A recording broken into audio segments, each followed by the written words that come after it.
Hi everybody, welcome to the Rambling Toffee podcast. I hope everybody's having a good bank holiday today and enjoying, if there's any kind of sunshine, wherever you are.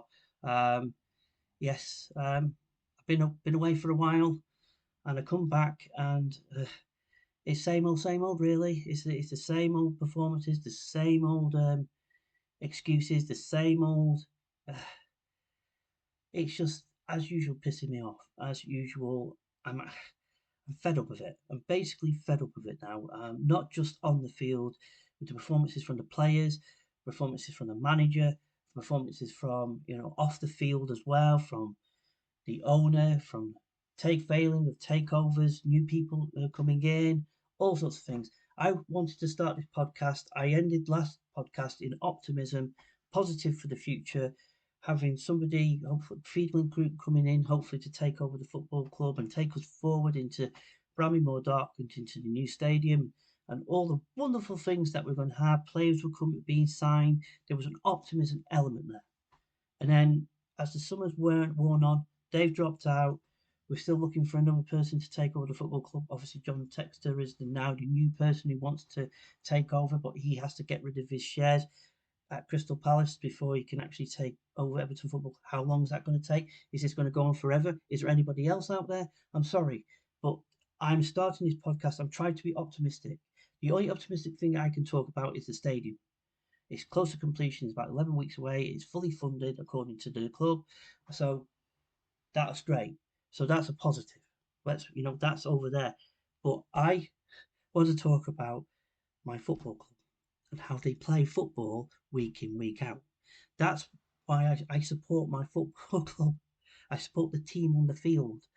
Yes, stadium's fantastic. It'd be great when we all move in there. It's going to bring in lots of money, hopefully. It's going to be great for the future. Yes, that's for another day. And I'll just mention this if Mark's listening, Mark Thomas out there, who does the great drone footage for, the Bramley Duckmore Dock and the stadium there and everything else that he does. It's fantastic content. If you get an opportunity to follow him on Twitter or on YouTube, please go and watch his footage. It's fantastic. Plus everybody else like Mr. Drone and Baz and anybody else who was out there who does the drone footage, do fantastic stuff. But hopefully Mark will be on soon and we can talk about the positives of that, of the stadium and, moving forward and all the great things that will bring in the future. But at the moment, all it's about is what all of us are as fans, is how our team perform week in, week out. And we ended the season with a defeat, obviously, at Arsenal. We we did the thing that we needed to do. We got the performance in. We beat Liverpool. We played well in those games. We did what we needed to do. We were at our best at that point in time. We finished the season. If we didn't have the points deduction, we would have been in a better place. We would have been higher up. And, you would say, from my point of view and everybody else's point of view, that's a really good season, considering all the problems we have off the field, points deductions, and everything else, and the squad being so small, even for last season. Everything was in a positive sense. Even I, who have my doubts against Sean Dyche and Kevin Felwell, and I said, he's going to be here for another season. I'll get behind him. I'll support him. Hopefully, we'll improve as we come into this season. We get some players in. We do all that. As I mentioned, we got some players came, Irabunam, Ndiaye, Lindstrom, O'Brien. Even Bekovic has come back, obviously, for goalkeeping on a free. But we've got some players coming to create more opportunities in that team, to give us more creativity going forward, to get us forward better, to give opportunities to Dominic Calvert-Lewin, who is still here. That's another story I'll talk about. But he's here to get them balls in the box, to create opportunities, to have creativity and get these players who at other clubs, obviously, they haven't done well, but they've got all the potential and shown glimpses of what they are capable of and what they can. And Ndiaye specifically at Sheffield United before he went to Marseille did really well there. And he was scoring goals for fun there, and he's got all that potential. He just needs to bring it into the Premier League. Same with Lindstrom. You saw it at his time in Germany, how good a player he is and all the potential he has. And so for Imre Burnham, who's been at QPR, obviously, long, obviously from Aston Villa's come in, and he's done really well in pre-season, him personally. And he deserves to be starting, and he did, obviously, against Brighton.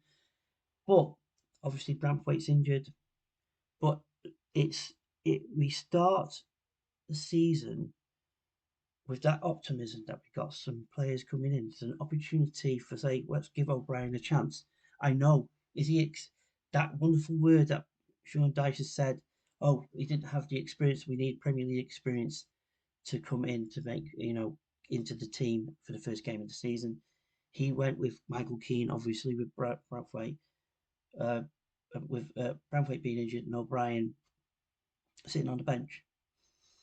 Sometimes I always believe take gambles, take risks. You've got to.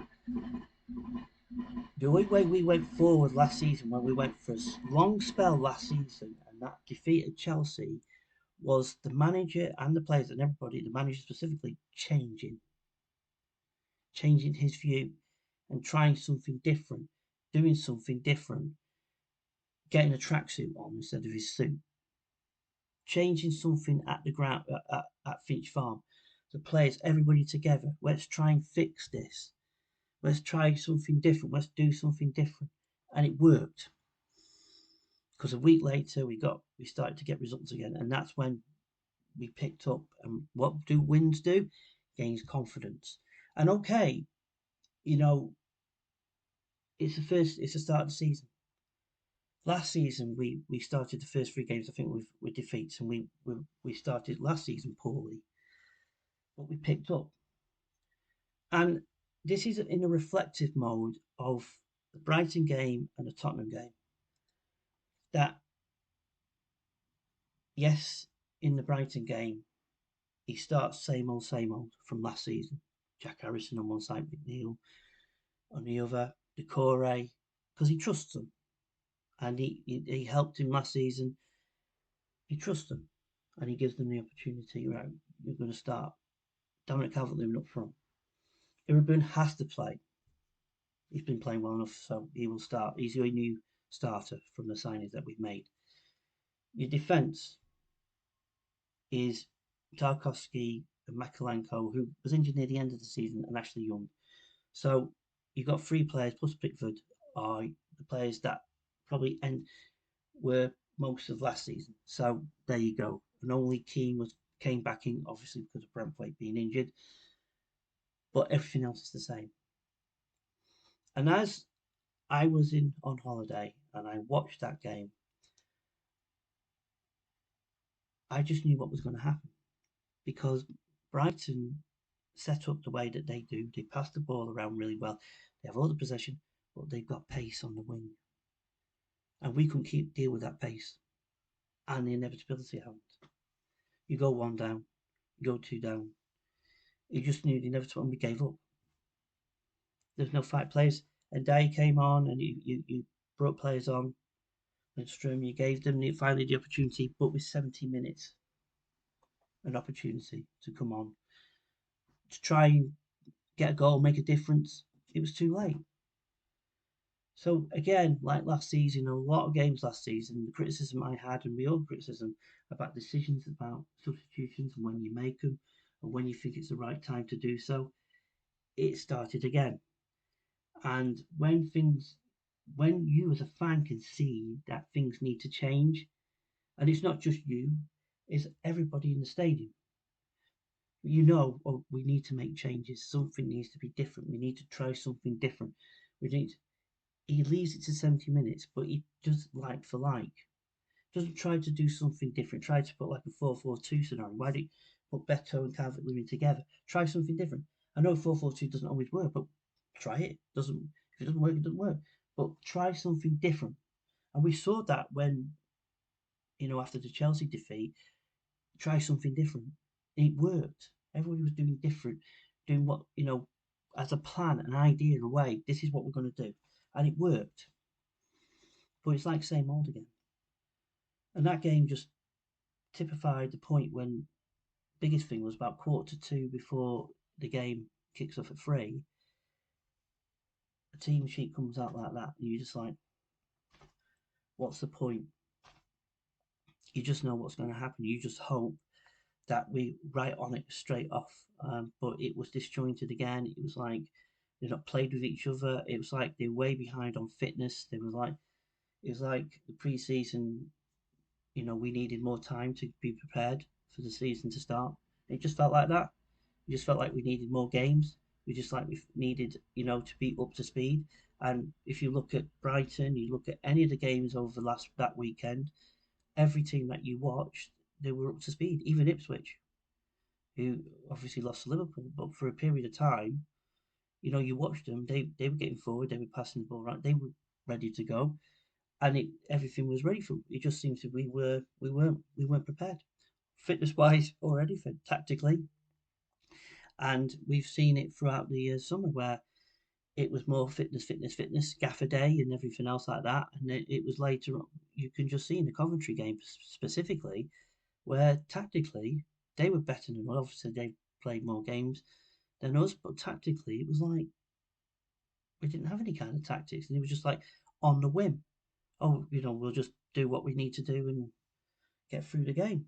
And it was, and that's what it was. And then in the Roma game, you can start seeing there was some sort of plan, there was something there. But we start with O'Brien, played in that game. We started with the Ndai, we've started with the new sign. We've got the new signings in that game, played, and they came on later on in the second half, like it was, but they were made an impact straight away. But you saw in the first half, obviously with Roma winning, but you saw with the usual players that was going to start against Brighton, there was no thought. We didn't create as much opportunities in that game. You could just see. But as soon as we brought Lindstrom and Dyer on, you started to see get forward a bit more, get more excitable going forward. And that was what I was expecting. I was thinking, well, I think they were going to start against Brighton. But no, he went with the same team, same setup, same way. And that's what we got. The Tottenham game, as soon as, again, Roman Dixon came on at the start, obviously, inexperienced player. Obviously, he had to play him because Ashley Young suspended, Patterson out, James Coleman out. Mason Holgate, obviously, he doesn't have any kind of trust in him. But that was another funny thing that came from the Brighton game, bringing him on after this later on for Harrison. Well, why bring him on? What was the purpose of bringing Holgate on? What was that? To shore up the defence? Another strange decision. Um, but yeah, Tottenham game. I watched, watching that game.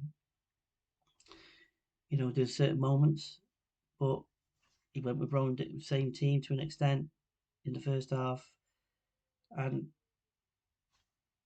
the first two goals were, you know, terrible, terrible goals to score. The first goal was a fantastic goal, and you couldn't do anything about that one. Second one, the error by Jordan Pickford, which he doesn't make many of them, and yeah, it, two down. Um, I will put for Sean Dyche in the second half. He did bring on and Diane from early on. We were a little bit better going forward to an extent, not much, but we were okay. Lindstrom had that shot with the goalkeeper saved, but the writing was on the wall, and that fourth goal, the third goal again from a corner from of all places, because defensively last season, as we all know, defensively from corners, from everything off set pieces, we were strong, strong in so many ways, but not on this occasion. We were just leaking goals, and that fourth one, well, it was like your centre back just going ploughing right through, right forward from one end to the other, pass it to, they got the fourth.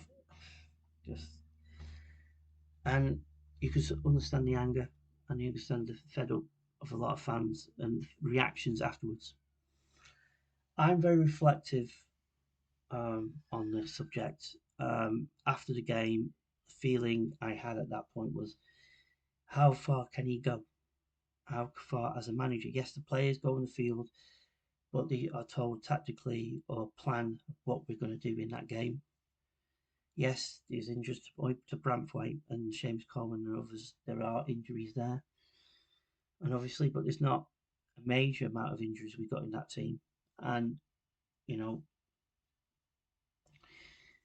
but we saw it. Tottenham are they're a competitive team, got a very good squad, and we always never do well there anyway. You can look at your excuses and all that, but my thinking is that it's same as I mentioned, it's same old, same tactics, doing the same things. You're doing it and not trying anything different. The goalkeeper, yeah, that was one error, but he did make one or two saves as well. But it just seems to be pass it to Pickford, launch it, pass it to Pickford, launch it, and Calvert-Lewin with his state at the moment, and he's not performing well at all. He's trying by himself again. There's nobody helping him for drop downs. If he does get any drop downs, when he does he's getting his positions, he's just missing the target. His confidence is completely gone. He doesn't want to be at the football club, but he wants to leave. Obviously, that's you can tell. If he doesn't just want to sign another contract, he's obviously wants to move on. That might happen this week. We'll find out. But it's how I feel at this moment in time. Those two performances, yes, it's the first two games of the season. Next week against Bournemouth at home, we'll probably win. Probably will play fantastically well. He'll probably start with Lindstrom, and Day will start with take Calvert-Lewin off and put Beto in that position, do something different, and we might play better. Might be just need changes. We just need to do something differently. We'll find out. We'll see tomorrow night because Doncaster obviously in the cup, and we'll see if he will start those players and see what they can do in that game. Obviously, because it's just a League Cup game against Doncaster, so we'll see how that pans out. But my thoughts on Sean Dyche, I've always said, if he can change things, this is last season. If get the players in, that was one thing. If we can get the takeover sorted, obviously that's dragging on. But if we can get it settled down, and if he can get the team playing with the squad that we currently have, and moving forward, and show something different to us to be more creative going forward, still be strong defensively, but going forward that we can create the opportunities that we can with the players that we've signed, bringing them in, and hopefully see something going forward that we can grab onto as fans and we can get behind. But it just seems to be it's same old, and it seems to be that we're seeing the same things, the same mistakes, the same plans, the same tactics over and over again. And it seems to be that's the only way he plays as a manager. And he's only here, and I still believe that he's got 1 year left on his contract. So he wanted probably another extension in his contract. But I think his job is to come in to get us to Bramley-Moore in the Premier League. And I think that is the attitude, or what I think from the owner's perspective, or the people above him. But my feeling, as I said, that if he was to come in and try something different, to try a new formation, new tactics, or something different, because most coaches do. The best coaches, the great is that they set in one way, and this is how we play. But I can move players around and do this, do that, be versatile. We've got players who you can be versatile with, if an opportunity can. So he needs to try that, but he hasn't done that in these two games. He stuck to the same principle and the same way with the same players, and he's not looking at giving the players that have been brought in. Obviously, he's approved of to come in and to give them starts and get them into the games, give them an opportunity early on in the season. But if you're just sticking with the same players from last season and you're just sticking with the same tactics and the same ways, and even if you think, well, this is the tactics that I played, this is the way that I did last season, which we got results from, so I'm sticking with that because it was working. But it's not working at this moment in time. And okay, it's the first couple of games of the season. Do I think he should be leaving now? At this moment in time, who's going to make that decision? They can make the decision, but you have to pay him off. But then again, he's in his last year of his contract, so can we afford to do that? Probably not. I don't know.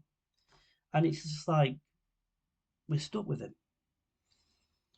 But if we can't perform well tomorrow night against Doncaster with probably a changed team with some of the younger players as well playing in that game, if we can't get a result against Bournemouth again and can't get a result against them, questions are being asked. And it's very, very easy for me. And I'm trying to be reflective and I'm trying to see it from every side of the argument. A mate of mine, James, if he'll listen to this, because I'll see him on Saturday, he's putting, on social media, he's bang on about a lot of things that's going on at the moment on the field, about decisions on players and why he's gone with this decision or with that decision, and being, and saying, look, let's not overreact. Let's not get all angry about this. Let's not, it's only two games in the season. Players will come back from injury. Bradford will come back in, slot back in. Hopefully, Seamus will come back. Patterson, don't know about Patterson, but I don't think he'll be ready enough. But if Seamus can come back in, if we can get stability at the back again, then we might be stronger there. The midfield, yes, those players are not up to speed or they've just not hit form yet. They're not set straight away, but they should be. The pre-seasons that we've had this season is supposed to have been up for it and actually ready to go and wired in with the plan, getting the ball and getting forward and doing the things that they're there to do and doing their job, but they're not. And they're not up to speed. So that's, again, is an issue with the management, the coaching and the setup. We should be in a better position when we started the season on that field. Injuries are injuries. You can't. I'm not being critical of the management or anything else. That could be just because I think Jared Branthwaite had an injury and he needed the operation before I think just after the England game, I think it was. So he had, he had the injury. He needed that operation. So that was not on, the coaching or the management. So that obviously is inevitability. So that's why he's, out. So hopefully he'll be back soon. But in the pre-season, yes, the first game, a couple of games, probably it's all about fitness. It's also about getting out there and playing games, playing games of football. But it didn't. But it seemed to be the fitness side of it kept on going and not even focus on tactically to get us in a tactical situation in a formation sense that all the players are comfortable with what they're doing, what their job's going to be when they start the season. And it's like we're gonna start our season properly, hopefully against Bournemouth. That these two games have gone out of the way. We'll come in that game. We'll all be ready, and they'll start playing well, and then we'll be forgetting about them two games and just going, yay! We're finally, getting the performances. Finally, hopefully, our season is finally starting, and we're going to go forward. But I don't know. My thoughts on the manager is always been: is he the right man for the job? Is he the right man to take us forward, going forward? If we had new owners in now, like the Freedom Group, if that continued and they take over and everything was settled and in place, I don't think he'll be still manager because I think they will make a decision and they will make a decision thinking that we need somebody else to come in to actually, take this squad of players and start to build the squad and bring in a modern, new approach kind of coach because they're out there, who can come in and build a squad going forward. But it's looking likely at this moment that unless we keep on losing games of football, that question is going to be asked sooner rather than later. And the reaction from a lot of fans is what is expected. And we want to watch our football team perform and go out there and be entertained by our football club and the way we play. But when we're watching them, we're not being entertained by them. It's boring. It's tedious. It's same old. It's structured in a way that that's all we do. Go back to the goalkeeper to launch it to Calvert-Lewin to drop downs to hopefully midfield get onto it to get forward and cross balls in and hopefully get on the end of it. It's just the same old, and that has to change, and he has to change it. And will he? We'll find out. And he seems to of late being critical of the fans. That when we win, we think we're going to be, oh yeah, we're going to be this team, we're going to go this way. We could have got into. He's going off stuff thinking that we're going to be in Europe this season. I've not heard anybody say anything about that. We were optimistic that we might have because of where we finished last season. Take the 8 point deduction out, we could go on that, grow on that, build on that, get better, and have a little bit better season, and hopefully with no points deduction thrown into it, and we can have a better season on the field. But it feels like it's going backwards again, and we're not seeing that improvement yet. We're not seeing us going forward. We're not seeing that yet. And I'm just hope that it's just a typical start of the season, like a lot of clubs have, where they don't perform well and not hitting the ground running yet. That hopefully Saturday comes and we beat Bournemouth, play really well, a lot of good performances, and then we can start moving forward. Then that's great. That would be fantastic. That would be wonderful if that can happen. But I can't see it. I can't see us moving forward. He has to make the decision to help the team that he has and the players that he has at his disposal, give them the opportunities to get forward, to change the narrative, because it's not just being picked up by us as fans and what we feel. It's being picked up in the media, jumping on this now and thinking, there's a crisis, not just off the field but on the field. The issue that happened last night, the other night at Euston Station, where one or two knobheads were abusing the players. Um, you know, that's it's not. 99% of fans, Everton fans, are not like that. We all condone that, but that is what sadly is happening because of a club which is fragmented in so many ways. The off the field issues, the points deductions, the PSR, the financial situation, the team itself, the squad being so small, we're not able to keep on and bringing more players in. We're not able to strengthen. Well, we might be able to. I don't know. Dominic Calvert-Lewin looks like he might go in this window because he doesn't want to stay. That means that we're going to he's gone. That we'll have to focus on either bringing in another striker or Beto being the main man until Chimiti comes back and we can go from there. Neil Maupay will probably go as well. He needs to go.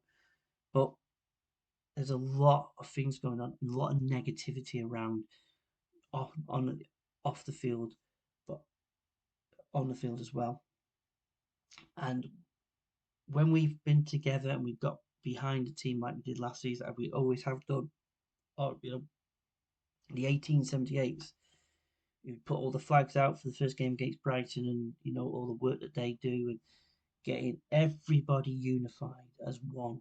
That we're going to be together again. It's fragmented. It's just broke again, and we're like got to keep on going to therapy. It just feels like we have to keep on going to talk it through, to talk about and try to understand what's going on with ourselves. Or in a sense, it's the same thing that's going on the field. Is like we want to figure out what is going on, not just off the field, but on the field. Why is this not working? What's happened here?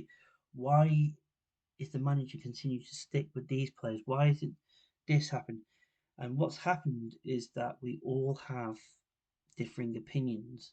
A lot of the time, it's very much the same, but it's been said in a different way. And I put it out there to the other night, Alan Myers, who put it out there thinking that, podcasting people, we should get together and just discuss everything in an honest, open environment where there's no shouting matches, no, having a go at each other. Let's just have an honest debate and understand just what is going on at our football club, because off the field it's all over the place. Everybody's speculating about this, speculating about that, this, that, and the other. Have we got money? Have we haven't got money? Where's this? What will we do? Will we go into administration? Will this happen? Will that happen? That's going on, and it's newspaper, media. They find little stories, they put it out there. We don't know if it's true or not. We don't know what is real, what's not real. The club doesn't communicate. So Alan Myers put a great idea out there. Let's just talk about this and try and understand what's going on.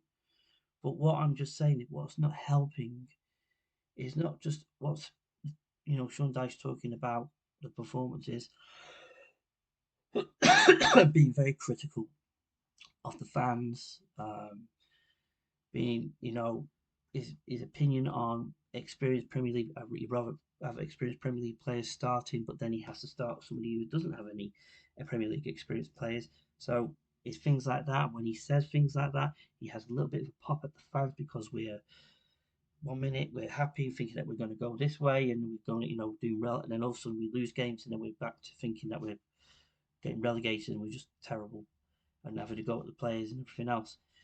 That is because the inconsistencies are on the field, the off the field activities, everything is going on swirling around. There's so much going on. So Alan Myers was right. We should have this debate, not just for me on this podcast here, but from anybody else, because my view is this, that I respect everybody's views out there. Whatever, if differing views of mine, whatever I feel, if I feel that Sean Dyche should be sacked, if somebody else feels that's not the case, shouldn't be doing that, it's too early, or you think about what he's done last season, or from all the circumstances he had to go through. I can understand that, but all I can do is what I feel at this moment in time. So when I come off a defeat like that, and 4-0 and 3-0, and playing poorly and not performing well, being disjointed and everything else. Yes, there's injuries, one injury to Bradway, who I think without him it's not helped our defensive side of it. But he's only one player. And okay, Ashley Young is out. We had to put Roman Dixon in there, but he's performed okay. You got Irabuna, who's done well in his games that he's played. So there's some one or two little positives in there that we are seeing. But the rest of the squad is same old, same old. But why aren't they going out there putting in that fight and that effort and that, or I'm not seeing it. And it doesn't matter if it's Tottenham, you should be going out there making yourself as competitive as possible, hard to beat, and as hard as you can to make it hard on the opposition to score, to create opportunities, to get forward and do the things that, what we're seeing, what them teams are doing. We just like giving up. We just can't, we're not in the right positions. We're just giving the ball away.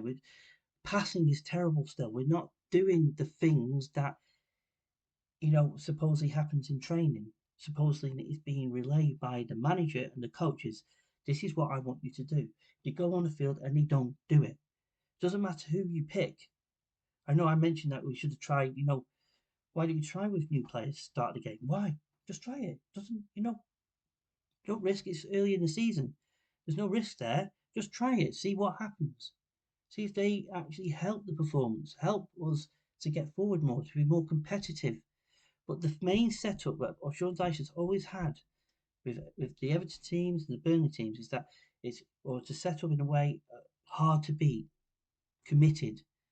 That is the first line of what you do. Make it hard for the opposition to get past you, to get through you, to do all that. But that's been lost in these two games because it's just like, we'll just give up. Let's just let and they just get forward and plow right through you, cut right through like a knife through butter, just right through. And I don't know what it is, what's going on in the players' minds, what's their mentality, what's being relayed to them, what's going on. Now, what makes it worse is after that Tottenham game is the manager's saying he doesn't know what's happened. He can't understand what's happened here, why these performances are happening. He can't understand it. That's concerning and worryingly. That it's like for 19 months I've been building to this point, and it seems I have to start all over again. What? Who? What? If that's the case, you have to start all over again. Who's it on? We should be putting it on the players, obviously, for the performances they put in. But what is going on with the management and coaches when they're relaying that information to these players? The same stuff that they've said week in, week out, putting it out there, this is what we're going to do. And they're not doing their job, or they're not doing what is being told. Now, what's going on there? Do they trust the manager? Is it the communication that's being given to him? Can he understand explanation, simple terms, simple things? But what can you do on the field? Simple instructions. Can you understand that? What? It's a two-way. I think it's not just the management and coaches here, it's the players, all of them together. All of them communicate. It's about communication. It goes back to communication here. Is that if they're communicating information to the players and say, "This is what I want you to do," and throughout the game, "This is what I want you to do. This is the position you want to be. I want you to do that. That's your job," and you don't do it, and you don't get in the right positions, or you don't do this, and you're not focusing, and not. That's on the manager. That's preparation. Managers should be instilling that into them from day one, and if then taking that information on and going to the field and they're not doing it, then why? That's the question. What do you think? Why? Why is it? What's going on here? Because they're not taking on that information to go out there and do a job. The simple thing is this: if you go out there and you set up right, we're going to be hard to break down. We're going to be defensive. We're away from home. Tottenham are a good team creatively, so let's make sure that they find it difficult to get any kind of opportunities, any chances to score a goal or anything like that. It's set up. There you go. And I watched the game, and we are defensively really well, competitively doing really well, set up really well, and doing that. But we're not creating many opportunities. But it's still 0-0, and we're doing it. All the players are doing their job, working really hard, 100% committed, and we lose in the end, maybe 1-0. But I will look back and say that was a better performance from the game against Brighton, I can say, because we worked hard, we put the effort in, we were competitive enough that we stayed in the game long enough. We may even got ourselves in one or two opportunities, but it was a good performance. I'll take that as a start of the season. It's a solid performance. Okay, we lost, but it's a stepping stone to where we're going to go. And then that moves to the Doncaster game, where it may be different. And we win, and we get a bit of confidence from the win. Hopefully tomorrow, we're going to Bournemouth, and it's another stepping stone. We get a win there, and then confidence comes back in, and then we start to see what we saw for periods of last season. We start to see us move forward. But the biggest question is all about communication here between the manager and coaching setup and the players, and what is being relayed. What's been worked on in training throughout the week? What's our plan? Because they've worked on a plan, obviously, set up, and it's not worked.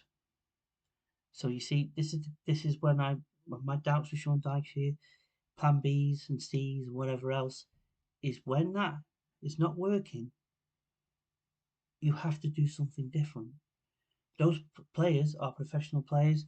They are supposedly Premier League players. They will know to adapt to change and do something different. Let's see if we try this. Let's see if we try that. That's his job.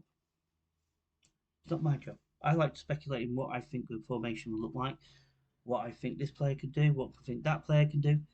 It's his job. He's paid the money if things are not working to try something different. So the question is going to be, is that we go into this week, we may lose Dominic Calvert-Lewin. He might not be here for the Bournemouth game. I don't know. We'll find out. But the question is that if we see a much improved performance against Bournemouth, playing better, the plan's working, the formation's working, the tactics are working, everything is setting right, and we get a better performance in that game, then I can say, okay, he's obviously the last game he's thought, right, we need to walk away and start looking at what we need to do to change this, restart again, and let's see if that helps, whatever. If we start to see that, then okay, let's see how the season goes. But if it doesn't, the questions is going to be asked of the manager. Yes, the players go out and perform, but the players takes that information from the manager and the coaches to do that job. And if it's not, and if they're not taking that, then that information on, and they're not doing their job, then it's you either drop some of those players and try something else, which we can't do at this moment in time because we've only got a small squad. So we have to stick with the players like that are currently there. But we have got some players that we've signed. You just start them, do something different. It goes back to that. It's trying different things. But it, again, it's down to communication. And as I mentioned, not just on the field on that form, it's off the field. I think communication is a massive thing, and we don't have it. Off the field, Moshiri doesn't communicate at all about anything and everything. He's an absent owner. He wants to sell his stake, and it we don't know what's going on regarding John Texter or any other people who are interested in the club. It's just like just communicate when that information is available. But fans now need to know this needs to be rectified sooner rather than later because social media is is a terrible place to be at the moment when it being an Everton fan because everything is all about the manager, should he be there or shouldn't he be there, or a couple of idiots at a train station having to go, swearing, having to go at the players. You've got that going on. You've got the manager having a little bit of a go at some of at the fan base for certain things.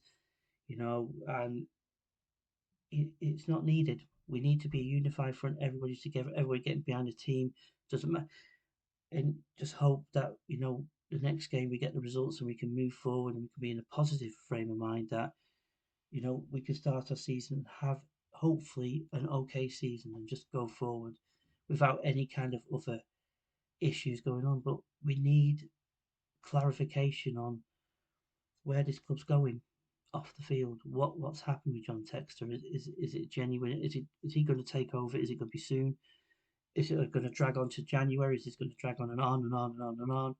Where we're going to get the next lot of money to keep the lights on, keep the club going forward, because that actually has to happen. So hopefully it's in the mind. But I just wish that the club communicates to its fan base, to its stakeholders, to the people who pay the money to go to home and away games, to shareholders, to fans in general, just so we can understand what is going on. Is our future bright?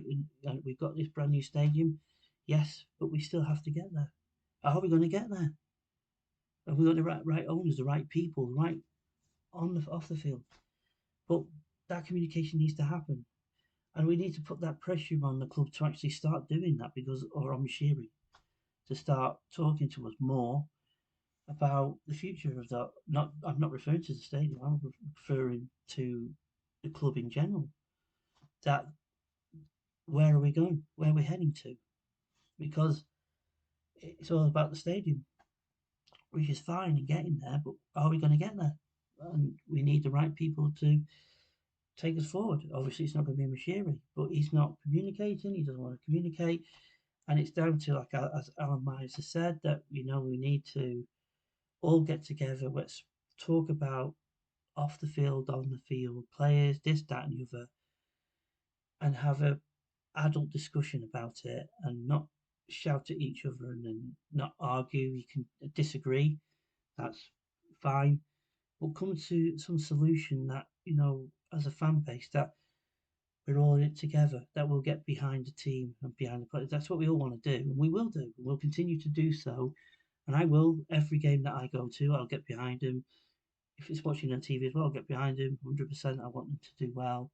I want them to be, successful. I want them to be better than we currently are. I want these two games to be a blip. I want even the manager to be fantastic and turn everything around and be absolutely wonderful. But people know my opinion about Sean Dyche. People know my opinion of Kevin Felwell. I feel they're not right for this club. I just feel that, the way that we play currently, and we've seen it throughout the whole time, that it's not right for this football club. And I feel in the future that will change when that time's right. Hopefully with new owners in, and we can move forward in a, hopefully in a better way. But that's my view. Sean Dyche is here. He's not going to get sacked today or next week or whatever. But if we keep on getting results like that, sadly, there's going to be the questions asked.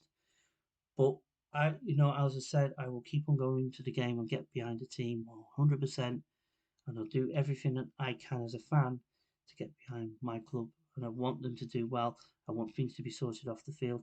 I want to be talking positively about our final season. Sad finally our final season at Goodison Park, to talk about the history of the football club and all the great memories that we have here at Goodison before we move into the new stadium. I want it to be all about that more, and going to the games and actually enjoying the game of football, enjoying the feeling of sitting in your seat at Goodison and the atmosphere and the feelings that you get, and having all that and all the evening games and everything else that goes along with the season that we want it to be. But at the moment, everybody's sort of just broke away, and it's just like we need to all get back together, not just the fans, the team. Everybody needs to be with as a one, and it needs to be not just off the field with the club itself. Everybody needs to be together as one, supporting one another, getting behind one another, getting behind the team, getting behind it. But when you see performances like that in the last two games, it's hard and it's difficult to walk away from. Difficult to like just walk away from it. I've fed up. I've had enough of this, and that's what fans are like at the moment. We're just fed up of seeing the same things, seeing the same kind of performances, seeing the same situations. You know, we've got a very small squad again. It's just never ending. So yes, there we are. Thank you for listening to my rambling today. There's a lot been put in. There's probably a lot more things I want to talk about, which I'll talk more in my next podcast, which will be next Monday. But yeah, hopefully this week will be more an optimistic week, a positive week. But stay safe, everybody. We'll get there. We'll get through this as usual. As fans, it's just another bump in the bloody road, and I just hope that bump doesn't, get bigger and bigger, and and turns into a hole. And I just hope that we can start picking up results. We need to be, try to be as positive as possibly can, but it's difficult when your team are performing like that. This team and not playing well. And I just hope that from the Doncaster game and the Bournemouth game that we can see more of a positive results going forward. We'll just have to wait and see. So on that note, thank you again for listening and watching. Do appreciate it. The support and everything else. I want to grow this more and more. Hopefully, I'll be having Mark on at some point to talk about the stadium, and it's great content out there, and plenty of other things going forward. So, as being an Evertonian, hopefully we'll have we'll finally have a good week. Hopefully, that's all I can think of. All I can say is hopefully. So again, thank you very much for listening. I hope you all have a good week, and we'll speak again next Monday. This is the Rambling Toffee signing out. Take care and have a good week. Bye bye.